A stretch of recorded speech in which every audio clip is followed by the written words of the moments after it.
New York city मेयरल election में communist jihadist socialist Zohran Mamdani का जबरदस्त जीत के बाद पूरी दुनिया में एक बार फिर से लेफ्ट विंग पॉलिटिक्स को लेकर बहस तेज हो गई है। इलॉन मस्क जैसे पूंजीपतियों ने न्यूयॉर्क के डाउनफॉल का ऐलान कर दिया है। डोनाल्ड ट्रंप ने धमकी दी है कि न्यूयॉर्क का फंडिंग फेडरल सरकार रोक देगी अगर ममदानी तमीज से ना रहा तो।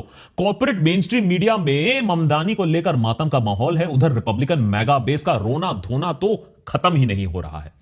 अब आम इंसान यह सोच रहा है कि दुनिया के सबसे बड़े कैपिटलिस्ट शहर में, जहां दुनिया के सबसे ज्यादा बिलियनियर्स रहते हैं, जहां बिजनेस एंटरप्राइज को सेलिब्रेट किया जाता है, वहां एक डेमोक्रेटिक सोशलिस्ट मेयर कैसे बन रहा है? यह कोई आम बात नहीं है। I am a democratic socialist.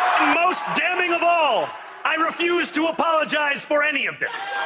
इसी हफ्ते न्यूयॉर्क से कोसों मील दूर नई दिल्ली के जवाहरलाल नेहरू यूनिवर्सिटी में भी एक चुनाव का परिणाम आया। इस बार यहां लेफ्ट पार्टीज ने अपने ईगो और गिले शिकवे को साइड रखकर एकजुट होने का फैसला किया। All India students association, students federation of India and democratic students federation ने आरएसएस बैक्ड एबीवीपी का सामना एकजुट होकर किया एज लेफ्ट यूनिटी।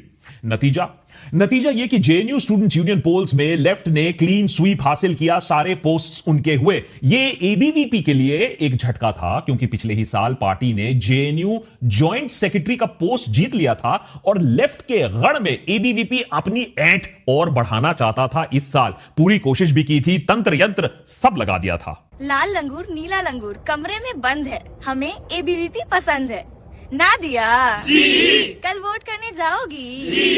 एबीवीपी का कमबैक कराओगी जी। दूसरों को लाल लंगूर नीला लंगूर कहने वाली एबीवीपी के अंगूर खट्टे हो गए जब नतीजे सामने आए। अब जब इलेक्टेड थोड़ी पढ़ी लिखी होती है ना, तो जुबला पार्टी के हालात थोड़े टाइट हो जाते हैं। नहीं, अरे एडिटर, ये मैंने नहीं बोला है। अरे मुझे क्यों तोड़ रहे हो? ये तो former union minister, veteran BJP leader Rajagopal ji का कहना है, उसको जाकर पकड़ो है। लेकिन न्यूयॉर्क के शहर में या नई दिल्ली के जेएनयू में लेफ्ट का जीतना कोई बड़ी बात नहीं है। यह तो उनका गढ़ माना जाता है, करेक्ट।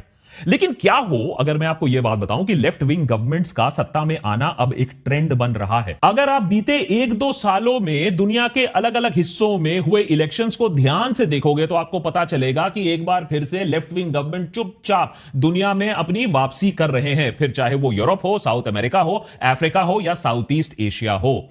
बीते एक दशक में पूरी दुनिया का ध्यान सिर्फ फार राइट के राइज पर इतना ज्यादा फोकस था कि एक नया लेफ्ट, न्यू लेफ्ट कब हमारे बीच में आ गया हमें पता ही नहीं चला।